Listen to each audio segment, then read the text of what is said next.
Shalom Sobat BSJD yang dikasih dan diberkati Tuhan. Firman Tuhan yang akan bersama kita renungkan pada kesempatan ini terdapat dalam kitab Kisah Para Rasul pasal yang ke-20 ayat yang ke-35 yang berkata demikian.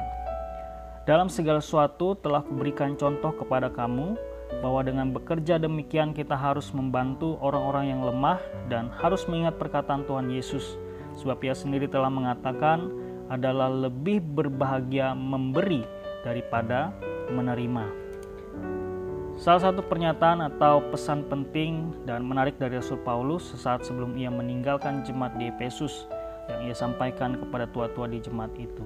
Nah, kata berbahagia yang ditekankan Rasul Paulus di teks ini menjadi fokus renungan kita pada saat ini. Bapak, Ibu, Saudara, jika kita bisa menguraikan, maka ketika mendengar kata berbahagia, kita akan cepat menerjemahkannya sebagai suatu keadaan di mana orang-orang yang mengalaminya berada pada keadaan yang tentunya sangat baik, atau pikiran dan perasaan merasa sesuatu yang menyenangkan atau tentunya menggembirakan. Nah, pertanyaan bagi kita, siapa di antara kita yang tidak menginginkan keadaan hidup yang demikian? Saya yakin dan percaya semua kita mengharapkan hidup dalam kebahagiaan tersebut. Nah, menurut ukuran manusia pada umumnya, keadaan yang membahagiakan itu ketika seorang memiliki taraf hidup yang baik atau dengan melimpahnya harta benda, bahkan juga kedudukan atau jabatan tertentu yang dimiliki seseorang tersebut. Jika demikian, kita dapat menyimpulkan bahwa kebahagiaan itu tidak bisa datang dan kita nikmati begitu saja, tapi perlu ada satu usaha untuk mendapatkannya. Nah, menarik firman Tuhan bagi kita pada saat ini sekaligus memberikan kita pedoman untuk mengukur kebahagiaan serta bagaimana cara menikmatinya. Rasul Paulus memberikan konsep sederhana yang dapat menciptakan kebahagiaan dalam kehidupan ini, yakni dengan kata sederhana yang namanya berbagi atau memberi yang ditekankan pada teks kita saat ini.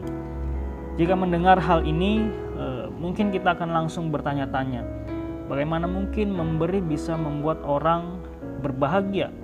Bukankah seorang yang memberi, maka apa yang ada padanya menjadi berkurang atau justru malah membuat orang tersebut menjadi rugi? Nah, inilah konsep yang ditawarkan firman Tuhan bagi kita. Saya ingat beberapa waktu yang lalu ketika pandemi dan hari-hari sulit menguasai hidup kita, seorang tetangga bersama dengan keluarganya setiap hari sibuk menggantungkan beberapa plastik yang isinya beras dan sayuran di depan pagar rumahnya. Siapapun yang lewat dan membutuhkannya dapat mengambilnya dengan cuma-cuma. Meskipun tidak terlalu signifikan, namun tanpa sadar apa yang mereka lakukan sangat meringankan beban, terlebih juga menginspirasi banyak orang untuk melakukan hal yang sama pada saat itu. Nah, pertanyaan bagi kita, apakah hal tersebut membuat mereka menjadi rugi? Ya, mungkin jika kita hitung-hitungan secara material, tentu itu sangat merugikan.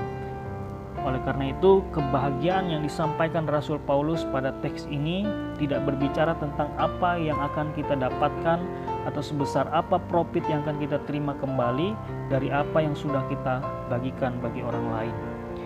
Ketika kita berbagi atau memberi, akan ada sukacita yang dirasakan.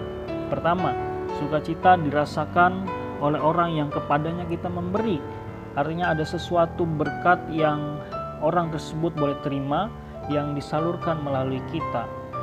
Yang kedua, sukacita tentunya juga akan dirasakan oleh kita sendiri yang dapat berbagi, terlebih juga menjadi saluran berkat bagi orang lain, meskipun di tengah-tengah keterbatasan yang mungkin juga kita miliki. Bapak, Ibu, Saudara, saya yakin dan percaya bahwa kita ini adalah orang-orang yang selalu diberkati oleh Tuhan. Oleh karena itu, sebagai orang percaya, panggilan kita hendaknya tidak hanya menjadi objek daripada berkat tersebut, tapi bagaimana kita dapat benar-benar menjadi saluran berkat bagi orang lain. Ada banyak cara untuk kita dapat berbagi yang tidak hanya terbatas pada kemampuan secara materi. Jadi tidak ada alasan bagi kita untuk tidak berbagi.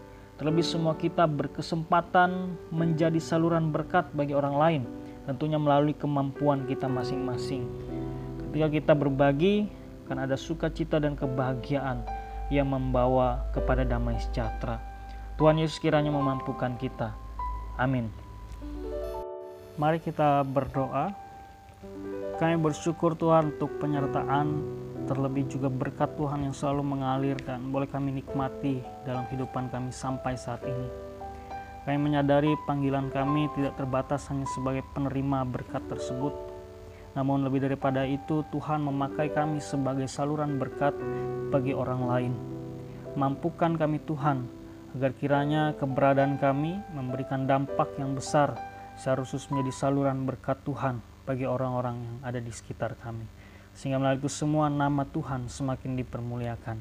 Terima kasih Tuhan Yesus, kami berdoa. Amin.